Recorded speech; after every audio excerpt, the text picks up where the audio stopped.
I thought he'd forgotten me. I thought the war had erased everything. But 50 years later, he came back. Not for gratitude. He came back for us. If this story touched you as much as it changed my life, subscribe to the channel. I want you to know that we are alive as long as we are remembered. Click the bell so you don't miss the next one. Subscribe and comment where you're watching this clip from. The hallway lights flickered slightly as the morning shift began. It was a quiet Sunday. No shouting nurses, no buzzing phones, just the distant hum of a vacuum cleaner moving slowly down the corridor of the veterans' wing. Mabel Johnson, 82 years old, dressed slowly but with precision, as though each article of clothing was a ritual. Her arthritic fingers struggled with the buttons on her crisp beige cardigan, worn carefully over a faded olive-green blouse. She glanced at the mirror, not to admire herself, but to make sure the military pin on her collar sat straight. Pinned just above her heart, the combat medical badge gleamed in the low morning light that spilled through the half-open blinds. She'd earned it 58 years ago, but she still polished it every Sunday, like a sacrament. Not for others. No one in the home asked questions about her medals, but for herself. A silent act of remembering. She moved with a slow, deliberate gait, her steps softened by the thick soles of her orthopedic shoes. As she opened her room door and stepped into the hallway, the quiet buzz of morning life greeted her. "Good morning, Miss Johnson," chirped Carla, the young nurse's aide on duty, pushing a cart of fresh towels. Mabel gave her a dignified nod. "Morning, child. You sleep all right?" "I did, thanks. You headed to the garden?" "As always," she said, adjusting the shawl over her shoulders. The garden had become her sanctuary. It was one of the few places that didn't feel like a holding pen for the forgotten. Roses climbed the fences, and a single worn bench sat under the tall sycamore tree in the back corner, her spot.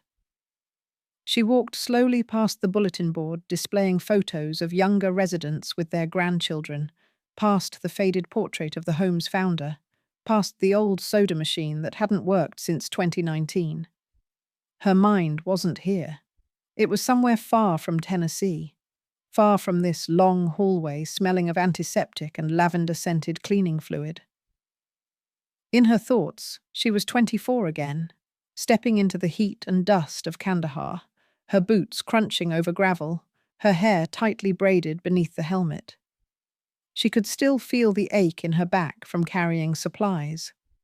She remembered the burning sun against her neck and the ever-present threat that a silence too still could mean ambush. They called her Angel in Boots. The name had started as a joke. A reporter from a stateside military rag had spent a week embedded with her company and watched her patch up 7 wounded soldiers in under 15 minutes after a roadside bomb hit a convoy. He'd called her that in his article, and it stuck. She hated it then, too poetic for the work she did, but over the years, she'd grown into it. She had not been an angel. She had been a field medic, a soldier, a black woman, in a war that hadn't known what to do with either. She reached the garden, lowered herself onto the bench with practiced care, and folded her hands on her lap. Around her, spring was yielding to summer. The roses were starting to droop at the edges, and bees buzzed lazily in the warm air. From her small bag, she pulled out a photo, creased, faded, and warm from her pocket. It showed a younger Mabel with her platoon, standing in the dust, grinning with exhaustion. All men except her. All white except her. Her eyes fell on the tall man to her left. He was looking at her, not the camera. His helmet tilted back, revealing a shock of blonde hair and a cocky smile. Lieutenant James Hartman. She hadn't spoken that name aloud in decades. They'd met on a battlefield. Or more precisely, she'd met him bleeding out in the cargo hold of a downed Chinook. 30 miles west of a firebase neither of them could now remember. She'd dragged him out of the wreckage under mortar fire. He'd been unconscious, his leg shattered, metal shrapnel lodged near his ribs. But she'd saved him, because that's what she did. After the war, there'd been nothing. No contact, no follow-up. Just the knowledge that somewhere out there, maybe in Texas or Oklahoma or Colorado, he was alive, walking on a prosthetic leg, perhaps remembering her with a passing sense of gratitude. Maybe he forgot. Maybe that was best. "Miss Johnson?" The voice startled her. Carla had followed her out, holding a small clipboard. "Yes?" "You've got a visitor," she said, her voice slightly uncertain. "A man. Says he might have served with you. Should I tell him to wait?" Mabel blinked. The garden was suddenly very still. "What's his name?" Carla hesitated. "He said, James Hartman." Mabel didn't breathe. The name sat in the air like an echo from a life she'd put away in a drawer and locked shut. Tell him I'll be right in." Back in her room, she removed the medal from her blouse and placed it carefully in the top drawer of her dresser. She checked her reflection again, brushed invisible lint from her skirt, and for the first time in years, allowed herself to hope that the past wasn't just dust and memory. She walked back down that hallway slowly, not because her knees ached, though they did, but because part of her was terrified that she'd turn the corner and find no one there. Or worse, someone else entirely. But as she entered the visitor's lounge, sunlight cascading through the windows in golden ribbons, she saw him. Older. Greyer. His face lined like crumpled paper. But those eyes, pale green, filled with something between disbelief and fragile joy, were unmistakably his. "Mabel?" he asked. And she smiled. "Took you long enough, soldier." He stood, wobbled slightly on a cane, and looked like he might cry. "You look," he began, then stopped himself. "You look exactly like I remembered." "Liar," she said. "But thank you." He extended his hand, and she took it. His grip was warm, unsure, searching. Outside, the garden waited. So did the next chapter in both their lives. But first, they would sit. And they would remember. And they would begin again. It was never truly quiet in Kandahar.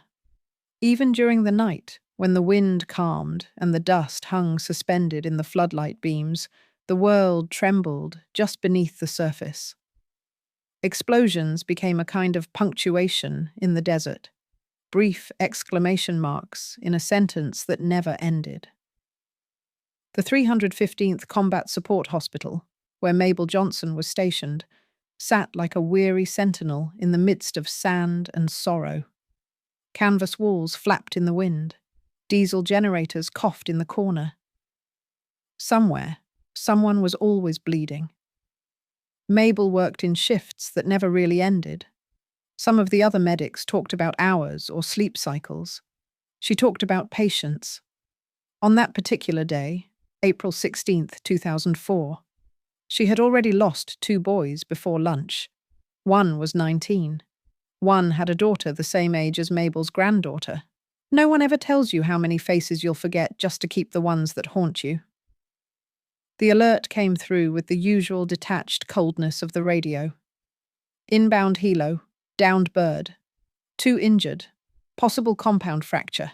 1 critical. "Stabilize Bay 2, Mabel called out, already stripping off her gloves, hands moving before her brain could catch up.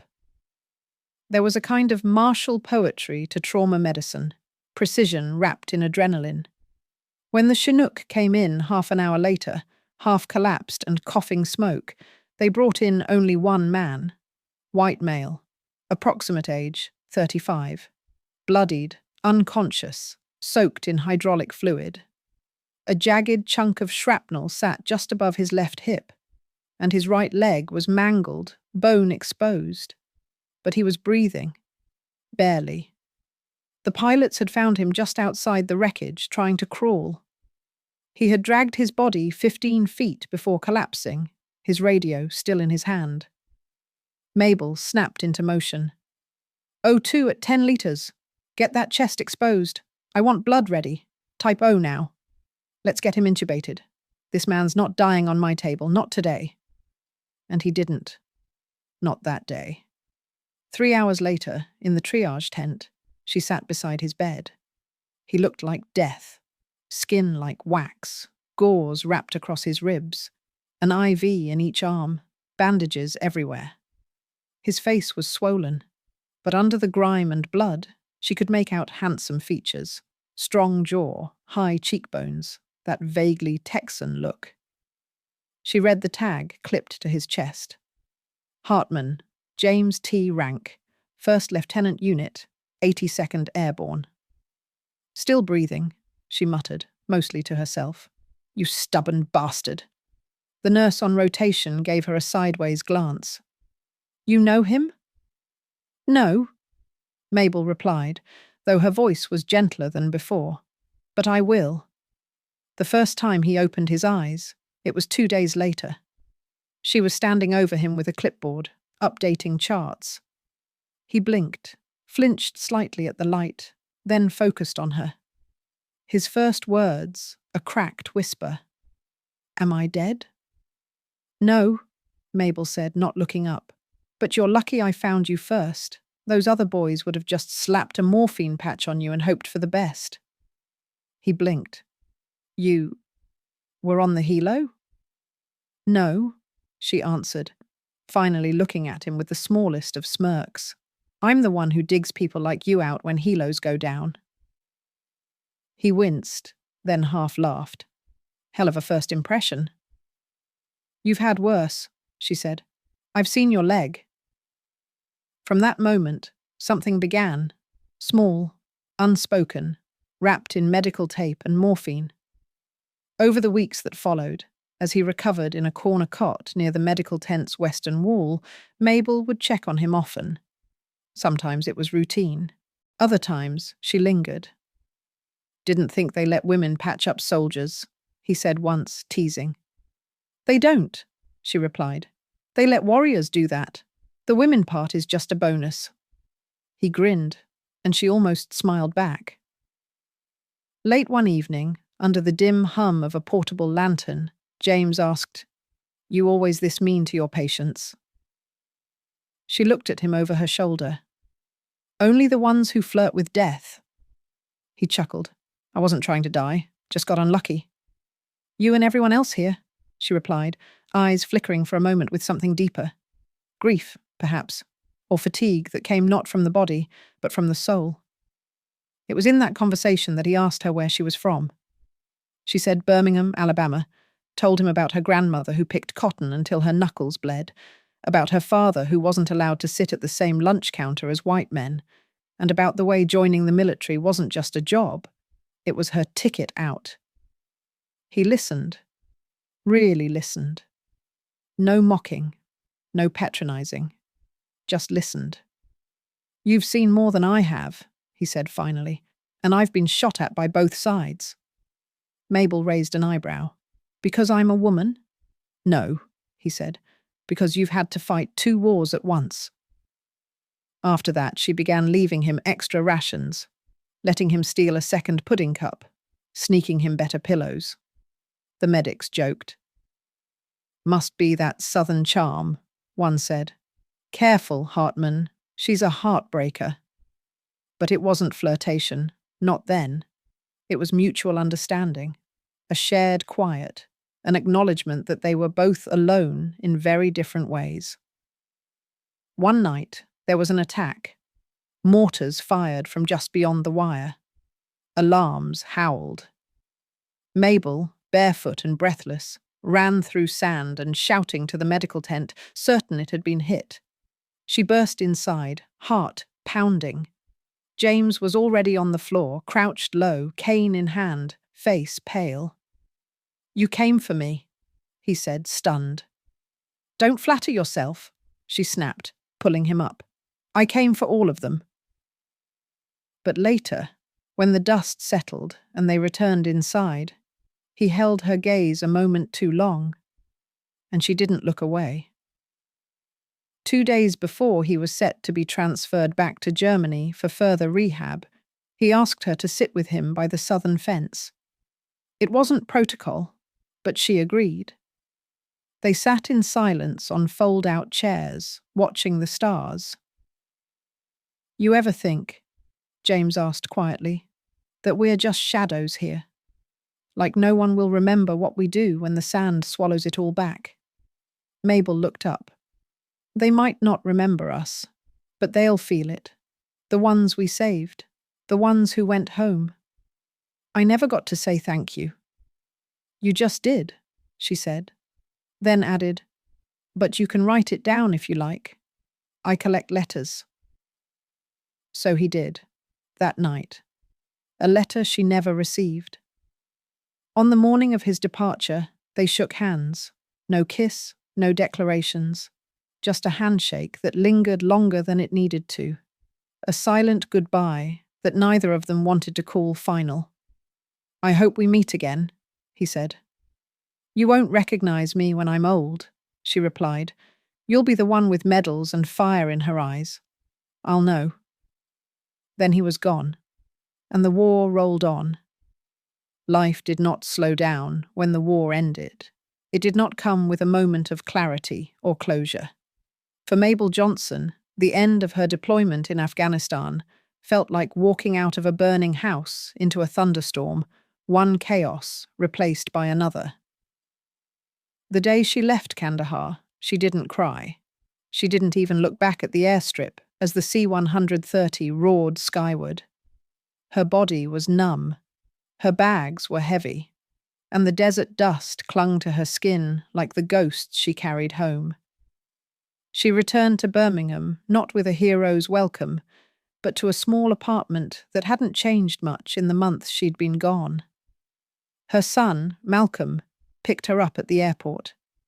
He was 34, already greying at the temples, a teacher at a local high school. He embraced her tightly, whispered, "Mama, you made it." And for the first time in years, Mabel allowed herself to feel something close to relief, but the silence had already begun. In those first weeks home, she found herself scanning crowds for familiar faces, flinching at sudden noises, and waking in the middle of the night from dreams of helicopters and blood. And always, always, she thought of James. She looked for the letter. She had asked him to write one. She'd waited, hopeful, checking her mailbox every day like a teenager waiting for a secret admirer. But nothing ever came. Maybe it had gotten lost in the endless stream of military paperwork. Maybe he'd written it, but hadn't sent it. Or maybe he hadn't written it at all. She tried to let it go, told herself it was wartime infatuation. Two people clinging to each other in the chaos, nothing more. But his absence left a hollow that no medal or commendation could fill. She buried herself in work, took shifts at the VA hospital. She was assigned to the geriatric ward, where the ghosts of previous wars whispered through corridors. Old men in wheelchairs saluted her. Others called her sister, doc, or sometimes just hey you. She found a strange peace among them. Their stories, fragmented and half forgotten, made her feel less alone. Time blurred. Years folded into one another like sheets in the laundry. She attended Malcolm's wedding, watched her granddaughter Maya take her first steps, buried her sister after a long fight with diabetes, and held the hand of her mother in hospice until the last breath passed. And through it all, James Hartman remained a shadow, a flicker in the periphery, a name she never spoke, not even when asked about the war. She told people she hadn't made any friends over there. It was easier that way. Meanwhile, on the other side of the country, James lived a life that, on the surface, looked whole. He returned to the States through Ramstein, Germany, and spent months in rehab. His leg never fully recovered. The shrapnel had torn through nerve and bone, and though they saved the limb, He walked with a permanent limp. He was transferred to a desk job, promoted to captain, and finally retired in 2007 after 26 years of service. He moved back to his hometown of Abilene, Texas, and married a woman named Claire, a school librarian with gentle eyes and a fierce love for gardening. She was patient with his silences, attentive to his pain, and never asked about the war unless he volunteered it, which he rarely did. They built a quiet life together, a ranch-style house on the outskirts of town, a golden retriever named Dusty, and years marked by garden parties and 4th of July barbecues. Claire couldn't have children, but she brought nieces and nephews around, and the house was often filled with laughter. Still, on certain nights, James would wander to the porch, sit in the creaky rocking chair, and stare at the stars. Claire noticed. Once, after a dinner party, she sat beside him and said, "You're not really here tonight, are you?" He shook his head. "I'm always here." She took his hand. "But part of you is still out there, in the desert." He didn't respond. She didn't press. But that night, after she fell asleep, he pulled out a box from the closet and opened it. Inside was a folded piece of paper, yellowed with time. A copy of a letter. His letter. The one he wrote Mabel. He'd handed it to a soldier heading to another base and asked him to get it into the mail system. He never heard back, never knew if it reached her. He thought about sending another. He didn't. Pride, perhaps, or fear. But he never threw the copy away. When Claire died in a car crash in 2014, James collapsed inward. The silence became unbearable. He sold the house, moved to a veterans' assisted living facility in Tennessee, closer to his brother, and retreated into a routine of chess games, blood pressure checks, and morning walks around a dull, manicured lawn. He never told anyone about Mabel. Until one day, during group therapy, the counselor asked the veterans to share stories about people who saved their lives. James, quiet until then, spoke softly. "There was a medic in Afghanistan. Her name was Mabel Johnson. I never thanked her properly." The room was still. "You know where she is now?" someone asked. He shook his head. "I doubt she even remembers me." But something changed after that session. He began looking, searching, asking. And 50 years after the war, fate, tired of waiting, decided to intervene. One spring day, while sipping lukewarm coffee in the facility lounge, James heard a nurse mention a new resident in the adjoining wing. "A combat medic from Kandahar," she said. "Woman, black, name's Johnson. Can you believe it? 82 and still walks like she owns the place." James dropped his cup. When the nurse looked at him, startled, he said just one thing. "Mabel?" And the silence, at long last, cracked. The sky was pale when Mabel rose the next morning, light creeping through her window in strips between the blinds, the kind of soft dawn that made her think of faded photographs and letters never sent. It had rained during the night, and the smell of wet earth lingered in the air like a promise. She moved slowly, not because she was tired, but because something in her spirit told her that this day, this ordinary April morning in the assisted living facility in rural Tennessee, would not be ordinary at all.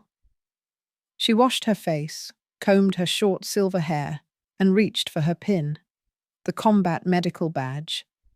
The steel was cool in her hand. She pinned it to her sweater, above the heart, the same way she always had. Habit, yes, but also ritual. There was something sacred in dressing for the day with intention, even when others around you treated it like one step closer to invisibility. In the hallway outside, the usual sounds were unfolding. Wheelchair wheels squeaking, televisions humming with morning news, nurses calling names down corridors like distant echoes. A tray clattered. Someone coughed. She had just reached the end of her hallway when she saw the nurse, Carla, moving briskly in her direction.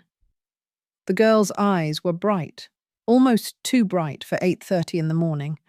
That brightness carried something urgent. "Miss Johnson?" she asked, slowing down. "I was just coming to get you. You've got a visitor." Mabel blinked. "A what?" "A visitor?" Carla repeated, smiling now, though unsure. "A man. Says he might have served with you?" The old buried part of Mabel, the one that still woke sometimes in sweat from dreams of sand and gunfire, felt a quiet ripple. She steadied herself against the handrail. "What's his name?" she asked, too casual, as if it wouldn't matter. "James," Carla said. "James Hartman." Mabel stared at her. For a moment the hallway fell away. She wasn't 82. She was 24 again, back in Kandahar, kneeling beside a man covered in blood and grit, trying to save his life while bullets sang around them. James. The pilot. The cocky bastard who called her Angel in Boots. The one who made her laugh when she hadn't smiled in days. The one who never sent the letter. Or maybe he had. Her breath caught. I need a minute," she said quietly. "Of course," Carla replied. "He's waiting in the lounge. Take your time." Back in her room, Mabel stood before the mirror for a long time. Her hand moved to the pin on her sweater. For the first time since arriving here, she unpinned it. Not because she was ashamed, but because this meeting, if it was what she thought it was, deserved to happen without armor. She smoothed her sweater, adjusted her sleeves, then sat on the bed for several seconds, staring at the floor. Her hands were trembling. Finally, she rose, walked to the door, and stepped back into the hallway. She walked slower this time, but not from age. She was afraid of disappointment, afraid it wouldn't be him. Or worse, that it would be. The lounge was filled with morning light. Large windows stretched across one wall, and the garden beyond glowed with dew. A few residents sat reading or napping in armchairs. A nurse adjusted a vase of fresh tulips. At the far end of the room, near the fireplace, a man stood awkwardly beside a table. He was tall, though stooped now, and thinner than she remembered. His hair was white, thinner at the crown. He wore khaki slacks, a button-down shirt, and a pair of polished but scuffed shoes. He held a cane in one hand, and with the other, he fiddled nervously with his wristwatch. Mabel stopped in the doorway. He turned toward her. Their eyes met, and in that instant, 50 years collapsed like a sandcastle under a wave. "Mabel," he said. His voice was deeper, more gravel than she remembered, but it was him. Those eyes, pale green, cautious, searching, still carried the same light. She walked forward, closing the distance one step at a time. Her heart beat louder than her shoes against the tile. "You took your damn time," she said, trying to hide the crack in her voice. He laughed, short, uncertain, stunned. You look exactly like I remembered." "Liar." He smiled. She was standing in front of him now, close enough to see the tremble in his hand, close enough to feel the heat of something long buried beginning to rise. "I never got to say thank you," he said. "I never got your letter." He blinked. "But I wrote it, gave it to a courier. I thought—" "I waited," she said softly. "I waited too," he replied. They stood there in silence for a long moment, the world outside the window glittering with the morning sun. The nurse stepped quietly past them, sensing something sacred in the space they occupied. Then James did something she didn't expect. He offered her his hand. "Walk with me?" he asked. She nodded. They moved slowly out of the lounge, down the corridor, past bulletin boards and framed certificates, past photographs of other veterans long gone. As they walked, They talked. About Kandahar. About Claire, his late wife. About her years at the VA hospital. About letters and regrets. And how time was the cruelest of enemies. By the time they reached the garden, Mabel was no longer afraid. They sat on the bench beneath the sycamore, and James turned toward her. "I thought I dreamed you sometimes," he said. "You were too brave. Too good. It didn't seem possible you were real." Mabel looked at him.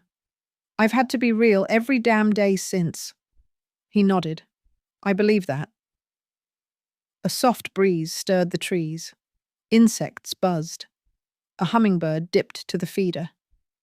"Do you think we're too old for second chances?" he asked. She gave a dry chuckle. "Hell no. Just takes us longer to find them."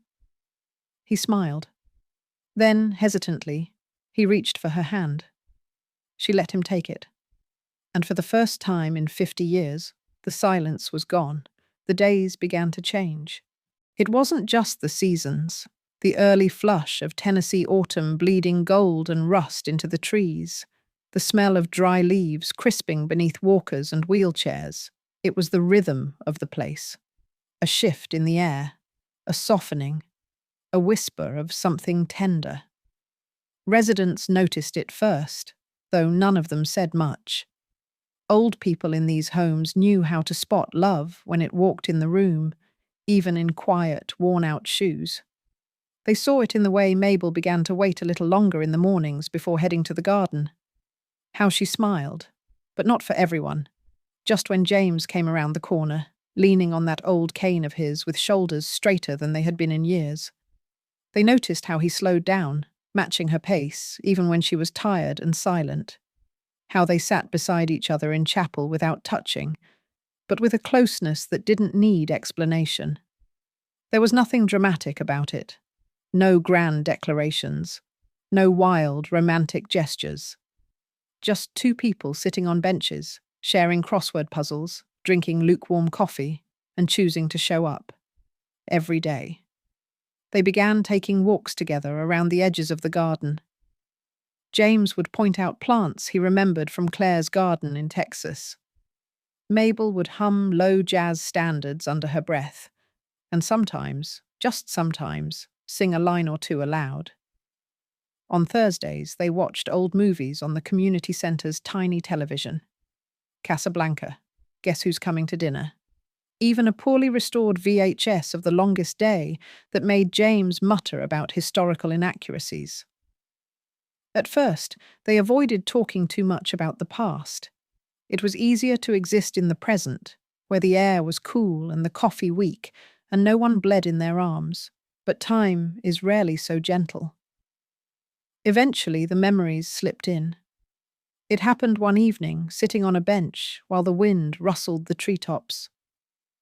Mabel had been quiet for a long time, watching the last of the sunlight turn the grass bronze. "I didn't let myself miss you," she said quietly. "After the war. After I came home." James tilted his head. "I told myself you were just another patient, another face. I said it over and over. And then I'd have dreams about that night in the tent. You, coughing blood. That stupid look you gave me when I told you you'd live." He smiled sadly. "I remember. You told me if I died, you'd kick my ass." She laughed softly. "That sounds like me." He looked at her carefully, slowly. "I used to see your face in crowds, in airports, in dreams. For a while I thought maybe it was the pain meds. Then I realized. I just missed you." They fell silent again, but the quiet was comfortable this time. Shared. Worn in like a favorite jacket. "Claire was good to me," James said after a long pause. "I loved her. I really did. But she didn't know the parts of me that stayed in Afghanistan. She didn't know you." "I never married?" Mabel said. He glanced at her. "Why not?"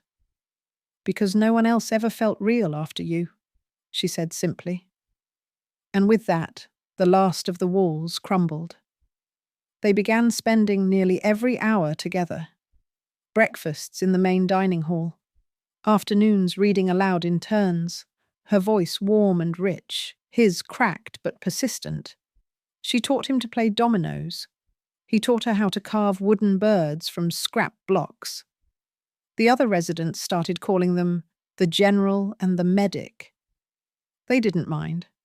Once, during a storm that knocked out the power, they sat huddled together in a hallway with battery lanterns. Rain lashed the windows, thunder cracked over the hills. And James, half shivering in a wool blanket, whispered, "Still not afraid of dying, but I think I'm scared of not getting more days like this." Mabel took his hand. "We got now. That's enough." In October, a new social worker arrived at the facility. Young, chipper, a little too energetic. She found James in the library and asked about Mabel. "Are you two related?" she asked, glancing down at her intake sheet. "I notice you're often together." James looked up from his book, then at Mabel across the room, her head bowed over a crossword. "No," he said softly. "We're not related." He smiled, heart full. "She's my second beginning." One afternoon near the end of fall, they had a ceremony, not official, not church-sanctioned, just a promise. A bench beneath the sycamore. 2 chairs. A nurse officiating. A few close friends in wheelchairs and walkers, clutching paper napkins. Mabel wore a burgundy shawl over a cream blouse. James wore his old army pin on a clean shirt. They each read a few words. "I don't promise forever," Mabel said. "We're too old for that." James nodded.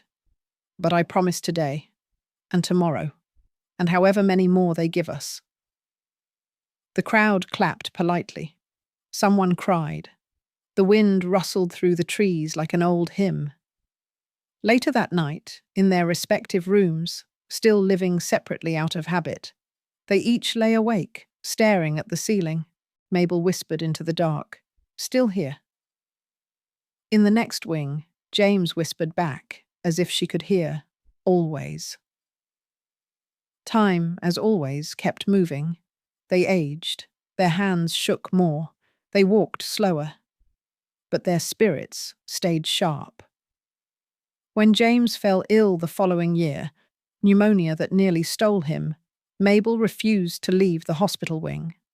She sat beside him day and night, holding his hand, whispering stories. And when he woke, weeks later, his first words were, "You didn't leave me again." She smiled, tears on her cheeks. "Told you, soldier. You owe me dinner." Years passed like seasons. There were losses. Mabel's son died of a heart attack. James's brother passed in his sleep. But still, they had each other. Still, they had the bench, the crossword puzzles, the soft gospel music on Sunday mornings, the letters they began writing together to families of soldiers they once served with, many of whom never came home. They became a kind of legend at the home, an embodiment of what it meant to hold on, even when everything else tried to make you let go. And then, one fall evening, much like the one when they'd first reunited, they sat beneath the sycamore. Mabel's head rested on James's shoulder. The sun dipped low, casting everything in gold. "I think this is my favorite season," James said. "Why?" "Because everything is changing, but it's still beautiful." Mabel didn't reply right away. Then she said, "I think that's true for us too." He turned his head slightly and kissed the top of hers. They sat in silence, holding hands, watching the light fade. Mabel Johnson passed away first, 2 years later, peacefully, in her sleep. A book open beside her, one hand curled gently beneath her chin. James followed, 6 months after. His nurse found him on the garden bench, eyes closed, a carved wooden bird in his lap, and a folded note in his hand. It read, "Love doesn't ask how long, it just shows up and stays until the story ends." They were buried side by side in a small cemetery not far from the home. A joint headstone reads, "Mabel Johnson Medic, Warrior, Angel in Boots, James Hartman pilot, fighter, found and never lost, together again under bullets and stars. And so they were. If this story touched your heart, don't forget to like, share, and subscribe for more real and powerful stories like this one. Hit the bell so you never miss a new video. We've got more untold stories of courage, love, and resilience coming soon. Know someone who needs to hear this? Share this video with them. You never know who needs a reminder that it's never too late for love.